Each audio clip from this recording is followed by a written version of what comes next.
안녕하세요, 여러분. 오늘 들려드릴 이야기는 한 여성의 파란만장한 인생에 관한 것입니다. 주인공의 이름은 이수진, 33세 초등학교 교사입니다. 수진 씨는 교무실 창가에 서서 학교 앞 느티나무를 바라보고 있었습니다. 가을 오후의 햇살이 책상 위에 놓인 시험지 더미를 따스하게 비추었습니다. 아이들은 벌써 하교했고 복도에는 고요함만이 흘렀습니다. 선생님, 먼저 가보겠습니다. 동료 교사가 인사를 건넸습니다. 수진 씨는 고개를 돌려 웃으며 손을 흔들었습니다. 교직에 발을 들인 지 벌써 10년째였습니다. 처음 이 학교에 부임했을 때의 떨림이 아직도 선명했다고 하네요. 수진 씨는 가방에 남은 시험지를 넣고 천천히 학교를 나섰습니다. 지하철역까지 가는 길에 핸드폰이 울렸습니다. 어머니였다고 합니다. 수진아, 잘 지내고 있지? 네, 엄마. 오늘도 무사히 끝났어요. 그래, 다행이다. 아버지가 자꾸 걱정하셔서 말이야. 수진 씨는 발걸음을 멈추고 하늘을 올려다보았다고 합니다. 구름 사이로 스며드는 노을이 고향의 저녁 하늘과 닮아 있었습니다. 충청남도 논산의 작은 마을. 그곳이 바로 수진 씨가 태어나고 자란 곳이었습니다. 이제 수진 씨의 과거 이야기를 들려드려야겠습니다. 22살 봄 교육대학을 졸업하고 서울에 있는 이 초등학교에 첫 발령을 받았을 때를 떠올렸다고 합니다. 아버지는 낡은 트럭으로 직접 이삿짐을 날라주셨습니다. 어머니는 김치와 밑반찬을 15개 통에 담아 보내셨습니다. 그때 아버지의 손등에는 농기계 기름때가 검게 배어 있었다고 하네요. 어머니의 머리에는 새치가 성성했습니다. 우리 딸이 교사가 되다니. 아버지는 그렇게 중얼거리시며 수진 씨의 원룸을 둘러보셨다고 합니다. 6평 남짓한 작은 공간이었지만 아버지에게는 대궐처럼 보이는 듯 했습니다. 부모님은 그날 저녁 기차를 타고 고향으로 돌아가셨습니다. 수진 씨는 창문 너머로 사라져가는 열차의 불빛을 한참 동안 바라보았다고 합니다. 수진 씨의 부모님은 평범한 농부였습니다. 아버지는 논 새마지기와 작은 비닐하우스에서 토마토를 길렀습니다. 어머니는 닭 30마리와 염소 2마리를 키우며 틈틈이 품앗이 일을 나가셨습니다. 넉넉하지 않은 살림이었지만 부모님은 수진 씨와 동생 준호 씨의 교육만큼은 포기하지 않으셨다고 하네요. 특히 인상 깊었던 에피소드가 있습니다. 고등학교 때였다고 합니다. 수진 씨가 교육대학 진학을 포기하려 했을 때 어머니가 말씀하셨습니다. 수진아, 공부를 포기하면 안 된다. 우리가 뭘 해서라도 보내줄 테니까. 그해 겨울, 아버지는 소 1마리를 파셨습니다. 어머니는 친정에서 물려받은 금반지를 내놓으셨습니다. 수진 씨는 그 돈으로 학원비를 낼 수 있었다고 합니다. 대학 등록금도 마찬가지였습니다. 부모님은 논 한마지기를 팔아 수진 씨의 4년 학비를 마련하셨습니다. 괜찮다, 수진아. 우리는 괜찮으니까 내가 하고 싶은 공부 열심히 해라. 아버지의 그 말씀이 아직도 수진 씨의 귓가에 맴돌았다고 합니다. 수진 씨는 지하철에 몸을 맡기며 창밖을 바라보았다고 합니다. 교사가 된 지 10년 그동안 한 번도 부모님께 용돈을 제대로 드린 적이 없었습니다. 서울 생활비에 남편 도연 씨와의 결혼 준비에 아이 양육비에 늘 빠듯했다고 하네요. 부모님은 한 번도 재촉하지 않으셨지만 수진 씨는 늘 마음 한편이 무거웠다고 합니다. 집에 도착하자 10살 된 아들 민준이가 뛰어나왔습니다. 엄마, 오늘 학교에서 뭐 했어? 민준이는 뭐 했는데? 수진 씨는 아들을 안아주며 미소를 지었다고 합니다. 민준이의 해맑은 눈동자를 보고 있으니 하루의 피로가 사라지는 것 같았다고 하네요. 남편 도연 씨는 아직 퇴근하지 않았습니다. 은행 업무가 바빠 요즘 들어 더욱 늦어지고 있었습니다. 수진 씨는 저녁을 준비하며 창밖을 바라보았다고 합니다. 아파트 단지 너머로 보이는 도시의 불빛들이 점점 켜져갔습니다. 부모님이 계신 고향 마을에도 지금쯤 저녁 연기가 피어오르고 있을 것이라고 생각했습니다. 수진 씨는 앞치마 끈을 매며 혼잣말을 중얼거렸다고 합니다. 언젠가는 꼭 보답해 드려야지. 여러분, 그때만 해도 수진 씨는 몰랐습니다. 앞으로 닥쳐올 시련이 얼마나 깊고 어두운지를, 가족을 위해 살아온 그녀의 삶이 얼마나 큰 시험에 직면하게 될지를.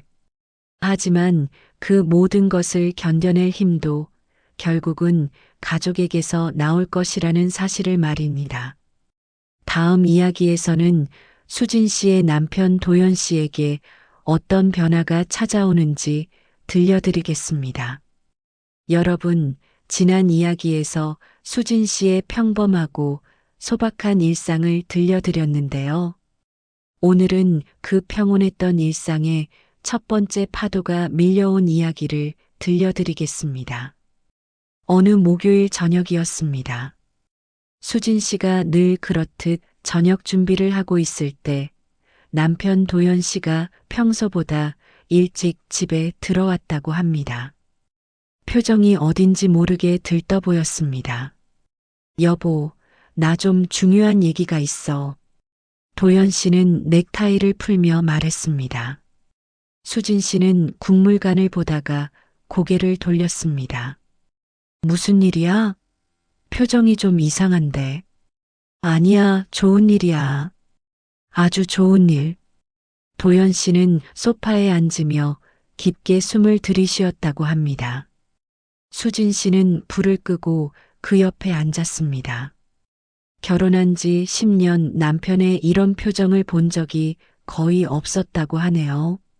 사실 말이야, 나 은행 그만둘 생각이야. 뭐라고?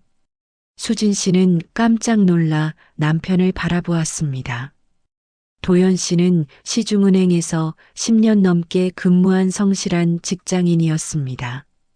승진도 꾸준히 하고 있었고 연봉도 나쁘지 않았습니다. 갑자기 왜 그런 생각을? 여보, 들어봐. 내가 요즘 계속 생각해 봤는데 이렇게 월급쟁이로만 살면 언제 우리가 여유로워질 수 있겠어?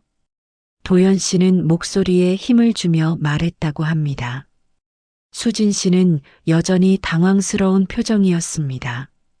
그래서 사업을 해보려고. 고깃집 말이야. 고깃집? 수진 씨는 되물었습니다. 남편이 요리에 관심이 있었던 것도 아니고 장사 경험이 있었던 것도 아니었습니다. 응, 고깃집. 내가 알아봤는데 요즘 삼겹살집이 대박이야. 특히 우리 동네 상권이 좋아지고 있거든. 도연 씨는 가방에서 부동산 전단지들을 꺼내 보여주었다고 합니다. 빨간 펜으로 동그라미 친 곳들이 여러 개 있었습니다. 여보, 이거 봐. 이 골목에 고깃집이 하나도 없어. 완전 블루오션이야. 수진 씨는 전단지를 들여다보았습니다. 확실히 번화가 근처였고 유동인구도 많아 보였습니다. 하지만 뭔가 불안했다고 합니다. 그런데 갑자기 이런 생각을 어떻게 하게 됐어? 사실 지난주에 대학 동기 만났거든. 걔가 치킨집 하는데 한 달에 몇 천씩 번다는 거야. 나보다 성적도 못했던 녀석이. 수진 씨는 남편의 눈빛에서 묘한 조급함을 느꼈다고 합니다. 평소 차분했던 도연 씨와는 다른 모습이었습니다. 하지만 장사는 쉬운 게 아니잖아. 망하면 어떻게 해? 망할 게 뭐 있어? 사람들은 고기를 안 먹나? 우리나라 사람들이 고기를 얼마나 좋아하는데. 그렇긴 하지만 수진 씨는 말끝을 흐렸습니다. 남편의 열정은 이해하지만 너무 성급한 것 같았습니다. 그런데 자금은 어떻게 할 거야? 이 질문에 도연 씨는 잠깐 망설였다고 합니다. 그리고 조심스럽게 입을 열었습니다. 그게 초기 자금이 좀 많이 들어가.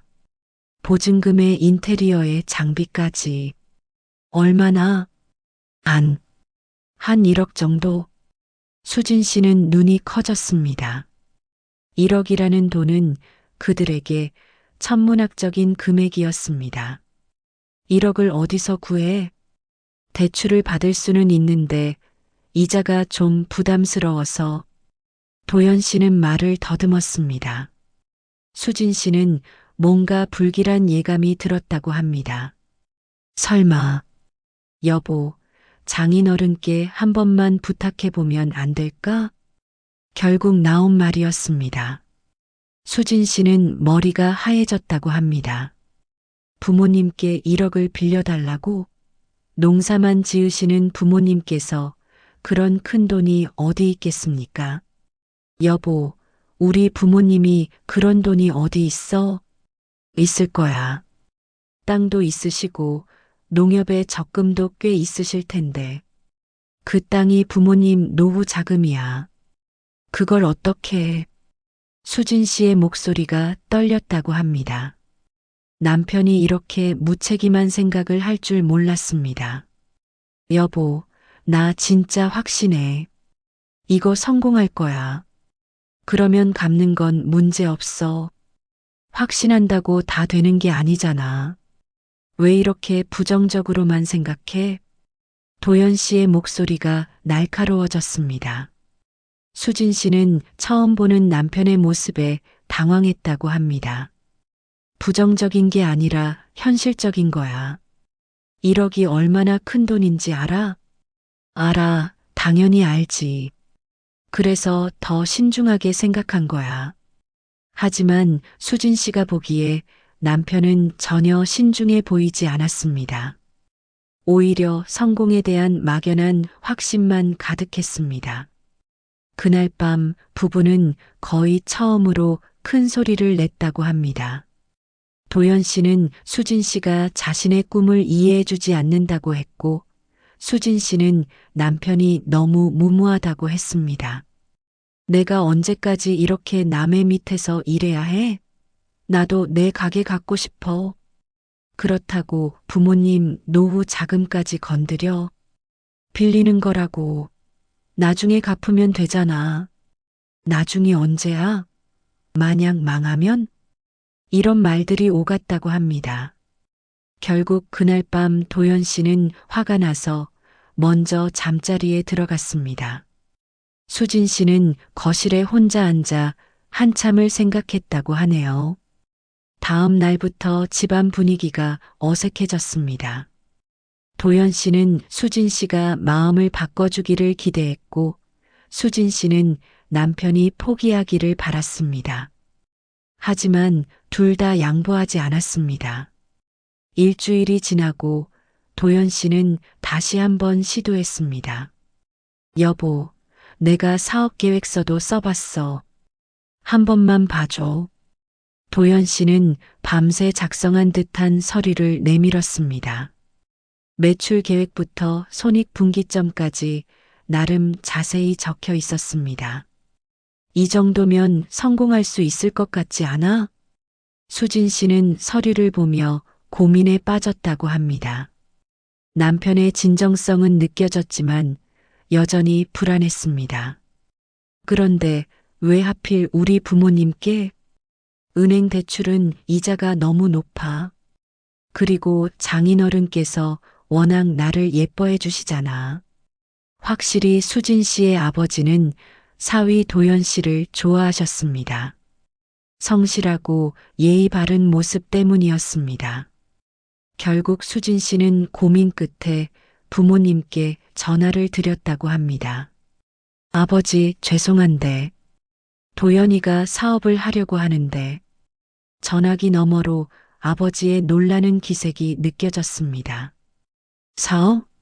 갑자기 수진 씨는 상황을 설명했습니다. 아버지는 한참 생각하시더니 말씀하셨습니다. 그래, 사위가 하고 싶다는데 도와줘야지. 하지만 1억은 좀 큰 돈이니까 한번 내려와서 자세히 얘기해보자. 이틀 후 수진 씨 부부는 고향으로 내려갔습니다. 부모님 앞에서 도연 씨는 정중히 인사를 드렸습니다. 죄송합니다, 아버님. 갑자기 이런 부탁을 드려서. 괜찮다, 도연아. 젊을 때 도전하는 것도 좋지. 그런데 정말 잘할 수 있겠나? 네, 자신 있습니다. 도연 씨의 답변은 확신에 차 있었습니다. 수진 씨의 아버지는 오랫동안 사위를 바라보시더니 고개를 끄덕이셨습니다. 알겠다. 도와주마. 그날 밤 아버지는 수진 씨를 따로 불러 말씀하셨습니다. 수진아, 남편이 하고 싶다는 일이면 지원해줘야지. 그게 부부 아니겠나? 네, 아버지. 하지만 수진 씨의 마음 한편에는 여전히 불안감이 남아 있었다고 합니다. 며칠 후 부모님은 농협에서 적금을 해지하고 논 한마지기를 더 파셨습니다. 그렇게 마련한 1억 원을 도연 씨에게 빌려주셨습니다. 차용증도 정식으로 작성했습니다. 고맙습니다, 아버님. 꼭 성공해서 빨리 갚겠습니다. 도연 씨는 90도로 인사를 올렸습니다. 수진 씨는 그 모습을 보며 복잡한 심정이었다고 합니다. 여러분, 이때만 해도 수진 씨는 몰랐습니다. 이것이 시작에 불과하다는 것을, 남편의 욕망이 얼마나 깊어질 수 있는지, 그리고 그것이 가족에게 어떤 상처를 남길 수 있는지를. 다음 이야기에서는 고깃집이 문을 연 후 벌어진 일들을 들려드리겠습니다. 여러분, 지난 이야기에서 수진 씨의 남편 도연 씨가 부모님께 1억을 빌려 고깃집을 열기로 했다고 말씀드렸는데요. 오늘은 그 이후에 벌어진 일들을 들려드리겠습니다. 도연 씨의 고깃집 황금돼지는 6개월 만에 문을 열었습니다. 번화가 골목 안쪽 20평 남짓한 공간이었습니다. 인테리어도 깔끔하게 하고 고급 숯불도 설치했다고 하네요. 개업 첫날 수진 씨와 민준이도 함께 갔습니다. 와, 아빠 가게 진짜 멋있다. 민준이가 눈을 반짝이며 말했습니다. 도연 씨는 뿌듯한 표정으로 가게를 둘러보았습니다. 어때, 여보? 생각보다 괜찮지? 수진 씨도 남편의 노력을 인정하지 않을 수 없었다고 합니다.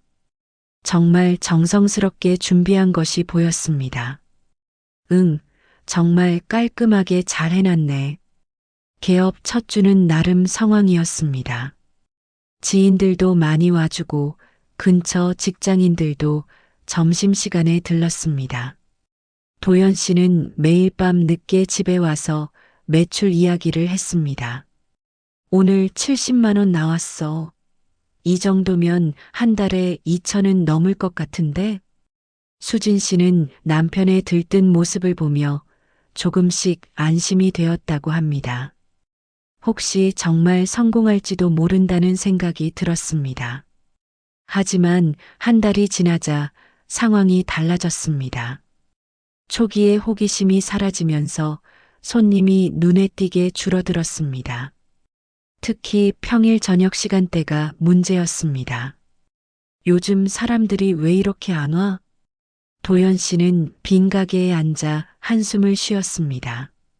수진 씨는 일주일에 두세 번씩 가게에 들러 남편을 도왔습니다.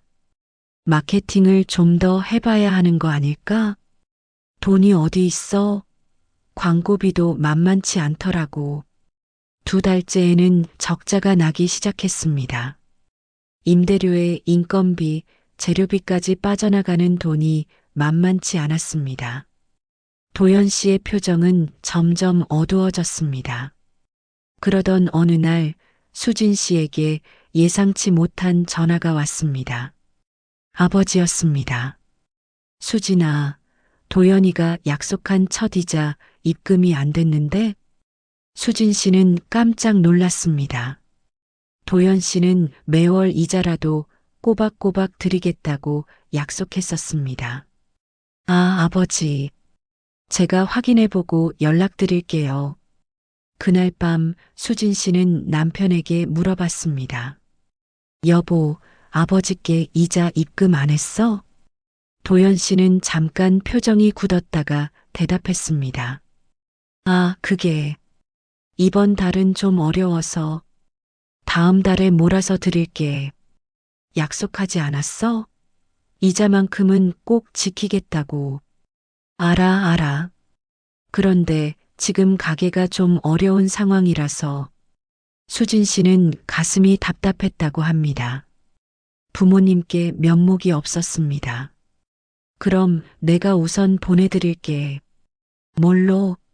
우리 통장도 빈 거 알잖아. 수진 씨는 할 말이 없었습니다. 정말로 여유 자금이 없었습니다. 다음 날 수진 씨는 학교 적금을 중도 해지했습니다. 그리고 그 돈으로 부모님께 이자를 보내드렸습니다. 부모님께는 가게가 잘 되고 있다고 거짓말을 했습니다. 수진아, 고맙다. 도연이에게 잘 전해라. 아버지의 안도하는 목소리를 들으며 수진 씨는 죄책감이 들었다고 합니다. 이런 일이 2달 더 계속됐습니다. 수진 씨가 자신의 돈으로 이자를 대신 보내는 일이 반복됐습니다. 도연 씨는 고마워하기는커녕 당연하다는 듯한 태도를 보였습니다. 여보, 이렇게 계속할 수는 없어. 그럼 어쩌라고? 장사가 안 되는데. 그럼 가게를 정리하든지. 정리? 지금 포기하면 지금까지 투자한 게 다 물거품이야. 도연 씨의 목소리가 높아졌습니다. 요즘 들어 신경이 예민해진 모습을 자주 보였습니다. 그래도 이렇게 계속 빚만 늘어날 수는 없잖아. 빚? 그게 빚이야? 사업 투자지. 수진 씨는 남편이 현실을 받아들이지 못하는 것 같아 답답했다고 합니다. 상황은 더욱 악화됐습니다. 가게 매출은 계속 줄어들었고 도연 씨는 점점 술을 자주 마시기 시작했습니다. 집에 들어와서도 말수가 적어졌습니다. 아빠, 왜 요즘 맨날 화나 있어? 민준이가 물어봤을 때도 도연 씨는 제대로 대답하지 않았습니다. 아빠 바쁘니까 조용히 해. 수진 씨는 아들이 아버지의 변화를 느끼고 있다는 게 마음 아팠다고 합니다. 6개월째 되던 날 수진 씨는 중요한 결정을 내렸습니다. 더 이상 이렇게 갈 수는 없다고 생각했습니다. 여보, 우리 진짜 심각하게 얘기해야겠어. 뭐? 이자든 원금이든 부모님께 제대로 갚아야 해. 아니면 적어도 현실적인 상환 계획이라도. 도연 씨는 TV를 보던 시선을 수진 씨에게 돌렸습니다. 지금 나한테 포기하라는 거야? 포기가 아니라 현실을 보자는 거야. 현실? 내가 현실을 안 본다고? 여보, 6개월 동안 한 번도 약속을 지킨 적이 없어. 이자조차 내가 대신 보내고 있고. 도연 씨는 잠깐 말이 없었습니다. 그러더니 갑자기 소리를 질렀습니다. 그러면 처음부터 반대했어야지. 왜 이제 와서 이런 소리야? 나는 처음부터 반대했어. 그래, 반대했지. 그러면서 뒤에서는 이렇게 잔소리나 하고 민준이가 놀라서 방에서 나왔습니다. 엄마, 아빠, 왜 싸워? 수진 씨는 아들을 안아주며 말했습니다. 괜찮아, 민준아. 방에서 잠깐만 있어. 그날 밤 도연 씨는 술을 마시고 새벽에 들어왔습니다. 수진 씨는 잠들지 못하고 있었습니다. 여보, 내가 뭘 잘못했나? 어둠 속에서 도연 씨가 중얼거렸습니다. 술 냄새가 진동했습니다. 정말 성공할 줄 알았는데 왜 이렇게 됐을까? 수진 씨는 대답하지 않았습니다. 남편도 나름대로 고민이 많다는 것을 알았지만 그렇다고 해서 현실이 바뀌는 것은 아니었습니다. 다음 날 수진 씨는 혼자 가게에 갔습니다. 점심시간이었는데도 손님이 2테이블 뿐이었습니다. 도연 씨는 카운터에 앉아 멍하니 스마트폰을 보고 있었습니다. 여보, 왔어? 우리 정말 진지하게 계획을 세워보자. 이대로는 안 돼. 도연 씨는 고개를 들어 수진 씨를 바라봤습니다. 처음으로 체념하는 듯한 표정이었습니다. 알겠어. 한 달만 더 해보고 안 되면 생각해 볼게. 수진 씨는 그 말을 들으며 조금의 희망을 품었다고 합니다. 남편이 드디어 현실을 받아들이기 시작한 것 같았습니다. 하지만 여러분, 수진 씨는 아직 모르고 있었습니다. 도연 씨의 마음속 깊은 곳에서는 다른 계획이 꿈틀거리고 있다는 것을, 한번 맛본 사업의 꿈을 그렇게 쉽게 포기할 수 없다는 것을, 과연 이 위기를 수진 씨는 어떻게 극복해 나갈까요? 다음 이야기에서 더욱 충격적인 사건들이 기다리고 있습니다. 여러분, 지난 이야기에서 수진 씨가 남편의 사업 실패로 어려움을 겪고 있다고 말씀드렸는데요. 오늘은 그 와중에 벌어진 더욱 충격적인 사건들을 들려드리겠습니다. 어느 화요일 오후였습니다. 수진 씨가 교무실에서 수업 준비를 하고 있을 때 어머니로부터 다급한 전화가 왔다고 합니다. 수진아, 큰일 났다. 어머니의 목소리가 떨리고 있었습니다. 왜요, 엄마? 무슨 일이세요? 준호가 지금 병원에. 수진 씨의 가슴이 덜컥 내려앉았다고 합니다. 동생 준호 씨는 수진 씨보다 3살 어린 30살로 부산에서 회사를 다니며 결혼한 지 2년 된 상태였습니다. 병원? 왜요? 연수가 그러는데. 준호가 수면제를. 어머니는 말을 잇지 못했습니다. 연수 씨는 준호 씨의 아내였습니다. 수진 씨는 급히 조퇴를 내고 KTX를 탔습니다. 부산 대학병원 응급실에 도착했을 때 온 가족이 모여 있었습니다. 아버지는 벤치에 고개를 떨군 채 앉아 계셨고 어머니는 눈이 빨갛게 부어 있었습니다. 언니, 연수 씨가 수진 씨를 보자마자 울음을 터뜨렸습니다. 연수야, 진정해. 준호는 어떻게 됐어? 위세척하고 지금 잠들어 있어요. 다행히 늦지 않았대요. 수진 씨는 안도의 숨을 쉬었습니다. 하지만 동시에 궁금했습니다. 평소 밝고 성실했던 동생이 왜 이런 극단적인 선택을 했을까요? 도대체 무슨 일이야? 연수 씨는 눈물을 닦으며 말했습니다. 제가 잘못했어요, 언니. 뭘 잘못했다는 거야? 코인 투자를 했어요. 수진 씨는 상황을 이해할 수 없었습니다. 코인 투자가 뭐? 비트코인, 이더리움 같은 가상화폐요. 작년부터 시작했는데 연수 씨의 고백이 이어졌습니다. 처음에는 용돈 벌이 정도로 시작했는데 점점 투자 금액이 커졌다고 합니다. 급기야 집 전세 자금까지 투자했다가 폭락으로 모든 것을 잃었다는 것이었습니다. 전세금이 얼마인데? 2억이요. 수진 씨는 현기증이 났다고 합니다. 2억이라는 돈이 하루아침에 사라졌다는 것이었습니다.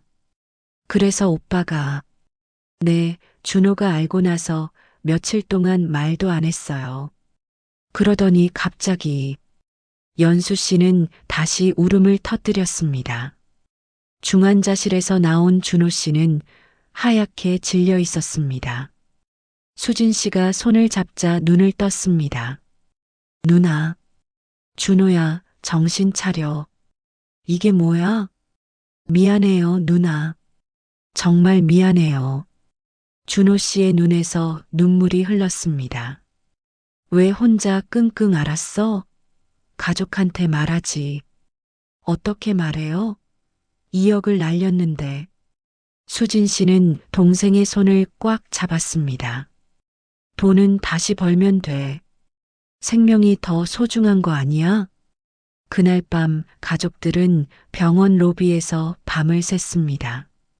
아버지는 한마디도 하지 않으셨습니다. 어머니는 계속 한숨만 쉬셨습니다. 이제 어떻게 하지?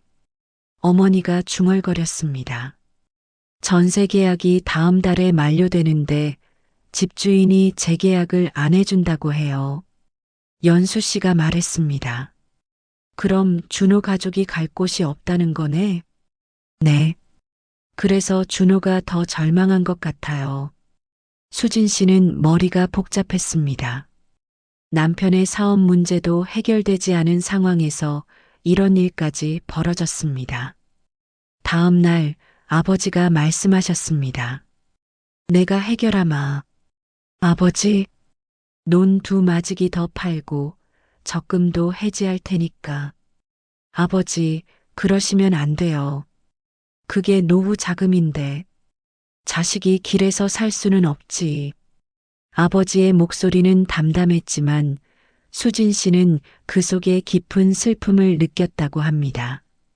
아버지, 제가 뭔가 방법을 찾아볼게요. 수진아, 내가 어떻게 2억을 마련해? 너희도 어려운 거 아는데. 수진 씨는 할 말이 없었습니다. 정말로 방법이 없었습니다.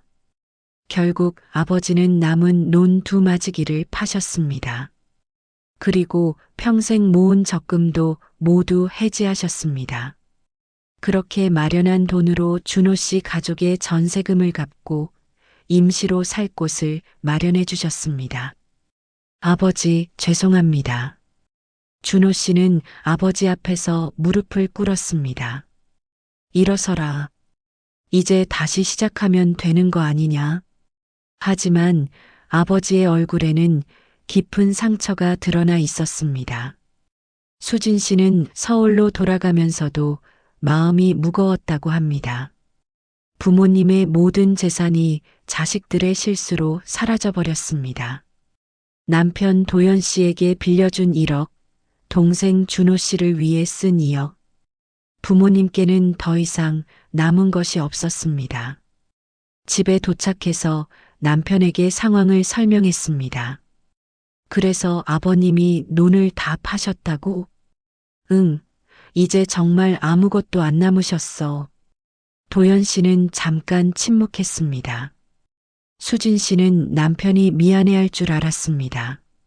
자신 때문에 부모님의 재산이 줄어들었으니까요. 하지만 도연 씨의 반응은 예상과 달랐습니다. 그럼 우리가 갚아야 할 돈도 줄어든 거네? 뭐라고? 아니, 아버님이 돈이 없으시면 우리도 당장 갚을 압박이 없는 거 아니야? 수진 씨는 남편의 말을 믿을 수 없었습니다. 여보, 지금 무슨 소리 하는 거야?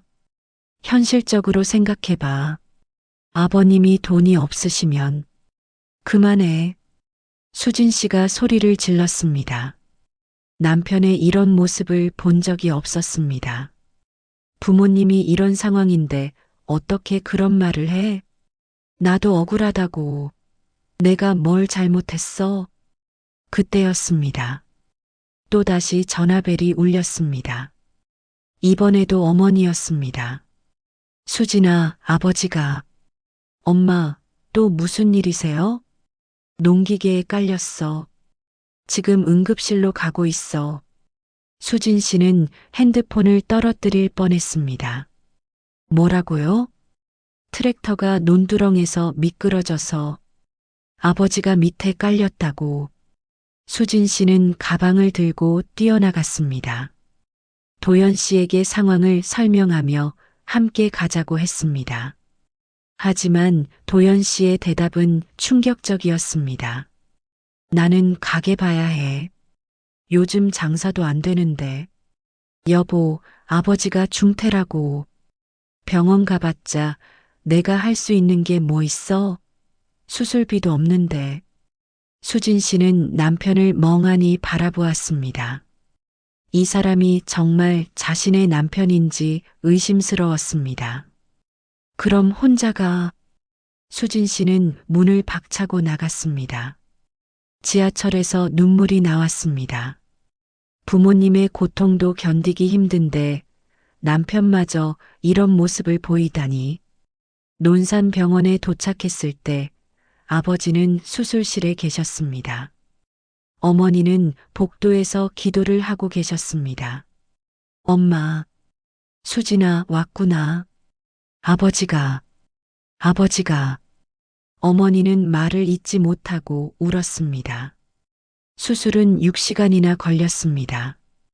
다행히 생명에는 지장이 없었지만 한동안 움직이기 어려울 것이라고 했습니다. 중환자실에 누워 계신 아버지를 보며 수진 씨는 다짐했습니다. 이제는 자신이 가족을 지켜야 한다고. 더 이상 부모님께 짐이 되어서는 안 된다고. 여러분, 이때 수진 씨는 결심했습니다. 남편에 대한 마지막 기대를 접기로. 그리고 자신의 힘으로 이 모든 상황을 해결해 보기로. 과연 수진 씨는 이 절망적인 상황에서 어떤 선택을 하게 될까요? 다음 이야기에서 놀라운 반전이 기다리고 있습니다. 여러분, 지난 이야기에서 수진 씨가 절망적인 상황에서 새로운 결심을 다졌다고 말씀드렸는데요. 오늘은 그 결심이 어떤 결과를 가져왔는지, 그리고 수진 씨 가족의 마지막 이야기를 들려드리겠습니다. 아버지가 중환자실에 누워 계신 지 일주일이 지났습니다. 수진 씨는 매일 병원과 서울을 오가며 간병을 도왔습니다. 하지만 남편 도연 씨는 단 한 번도 병문안을 오지 않았습니다. 어느 날 저녁 수진 씨가 지친 몸으로 집에 들어갔을 때였습니다. 도연 씨가 소파에 앉아 술을 마시고 있었습니다. 여보, 우리 얘기 좀 하자. 수진 씨는 가방을 내려놓고 남편 앞에 앉았습니다. 뭔 얘기? 이혼하자. 도연 씨는 술잔을 든 손을 멈췄습니다. 갑자기 뭔 소리야? 갑자기가 아니야. 이미 오래전부터 생각해 왔어. 수진 씨의 목소리는 담담했습니다. 더 이상 감정에 휘둘리고 싶지 않았습니다. 여보, 내가 뭘 잘못했다고? 정말 모르겠어? 부모님이 중태인데 한 번도 안부조차 묻지 않았잖아. 그게 뭐 대수라고 이혼까지? 도연 씨는 여전히 이해하지 못하는 듯 했습니다. 대수가 아니야. 가족이 뭔지도 모르는 사람과는 더 이상 살 수 없어. 수진아, 진정해. 내가 요즘 너무 예민한 거 아니야? 수진 씨는 한숨을 쉬었습니다. 이런 대화를 하는 것조차 지쳤습니다. 예민한 게 아니라 정신을 차린 거야. 그날 밤 수진 씨는 이혼 전문 변호사를 찾아갔습니다. 상담을 받고 나니 마음이 한결 가벼워졌다고 합니다. 일주일 후 수진 씨는 정식으로 이혼 조정 신청을 했습니다. 도연 씨는 처음엔 반대했지만 수진 씨의 의지가 확고하다는 것을 알고 결국 동의했습니다. 정말 후회 안 할 거야? 법원에서 도연 씨가 마지막으로 물어봤습니다. 후회는 당신과 함께 산 지난 10년이야. 재판 과정에서 도연 씨의 도박 습관과 재산 탕진 사실이 드러났습니다. 법원은 양육권과 재산 분할에서 수진 씨에게 유리한 판결을 내렸습니다. 아파트 지분과 민준이의 양육권 모두 수진 씨가 가져갔습니다. 엄마, 아빠는 어디 가는 거야? 민준이가 물어봤을 때 수진 씨는 차분히 설명했습니다. 아빠는 아빠대로, 우리는 우리대로 살기로 했어. 그럼 우리끼리만 살아?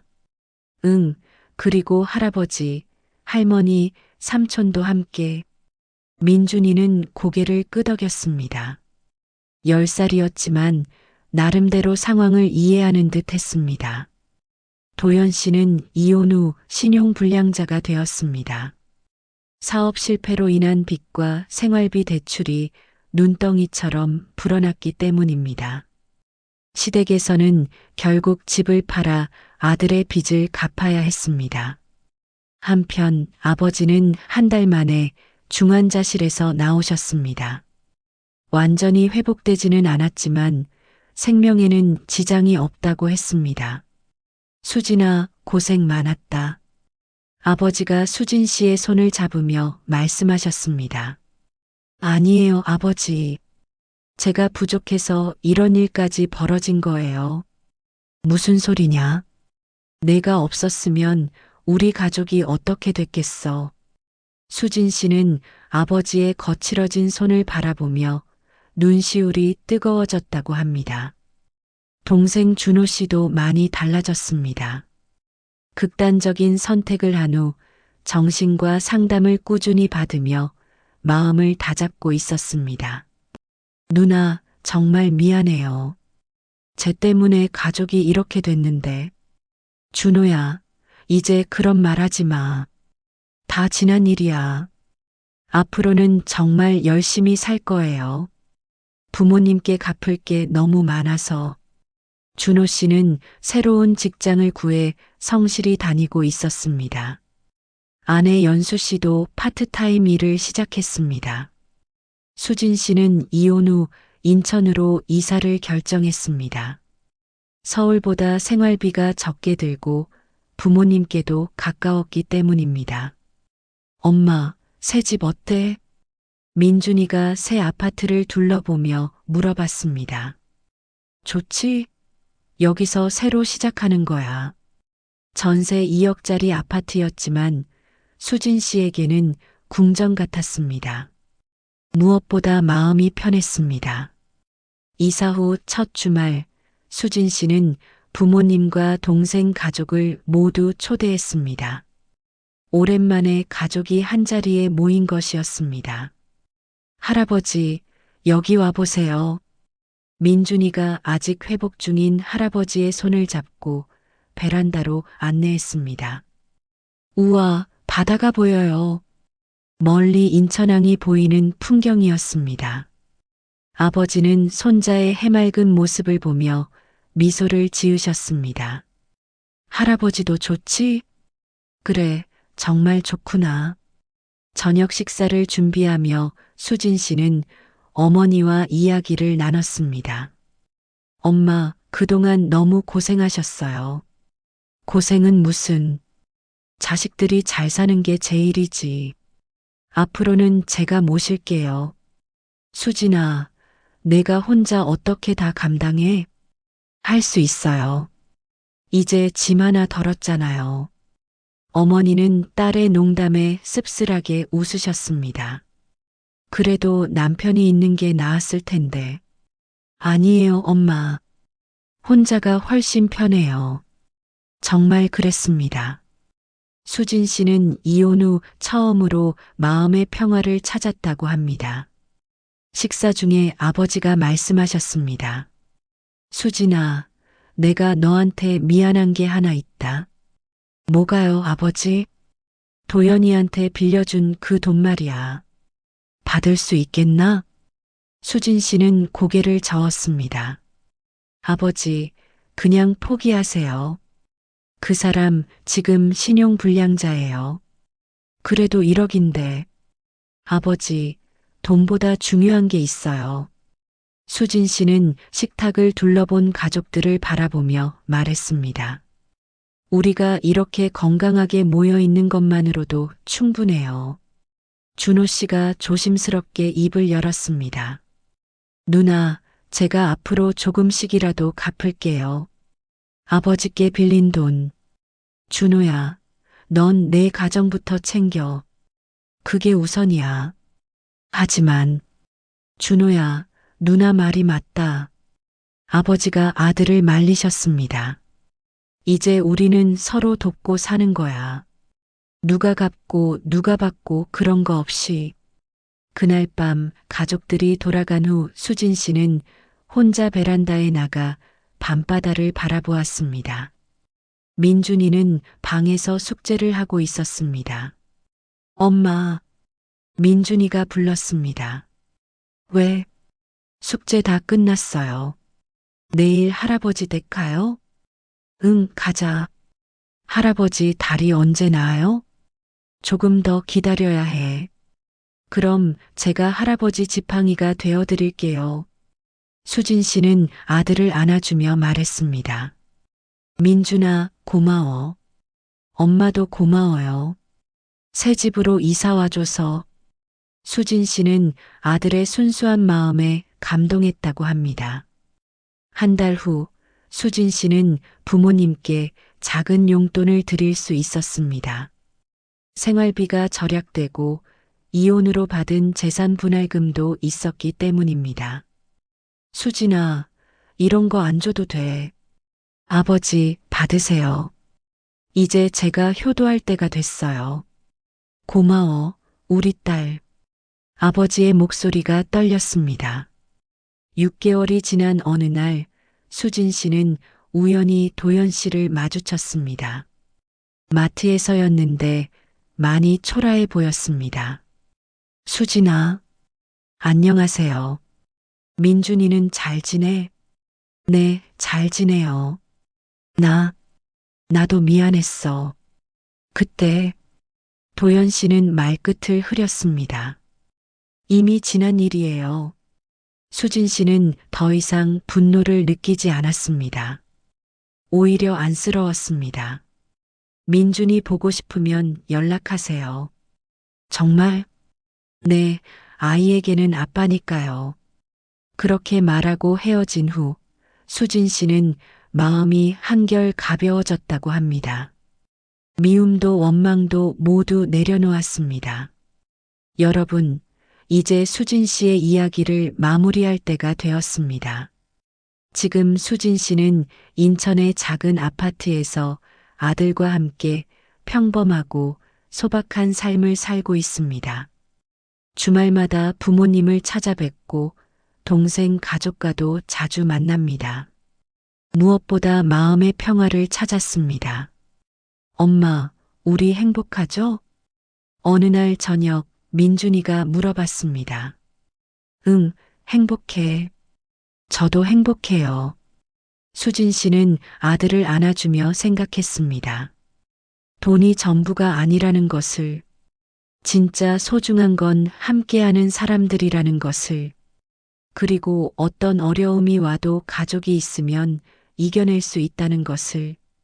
지금도 수진 씨는 매일 아이들을 가르치며 보람을 느끼고 있습니다.